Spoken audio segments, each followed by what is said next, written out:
tisto sporočilo, ki je to, da moramo biti seveda poslanci, ki bomo odšli v Doho, zelo odločni, da moramo sporočiti, da je treba sprejeti odločitev na mednarodni ravni takoj, kajti znanstveniki pravijo, da je treba izpuste začeti zniževati leta 2015.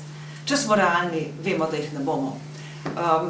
Jaz bi bila zelo vesela, če bo prišlo do dogovora, ki bo začel omejevati globalne izpuste leta 2020. Obupati ne smemo, to še vseeno ni prepozno, samo bolj ambiciozni bomo morali takrat biti. To se mi zdi zelo pomembno tudi z tega stališča, ko govorimo o krizi in da ni denarja. Izračuni kažejo, da če bomo zdaj odločni, potem bo to terja vlaganje približno 1% družbenega proizvoda v ukrepe znižanja izpustov.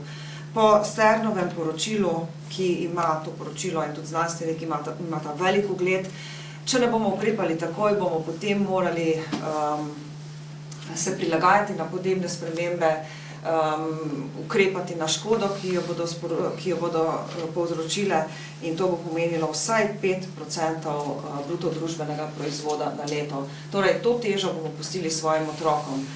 Nesrečni bodo, trpeli bodo, zaradi tega pa še plačevali.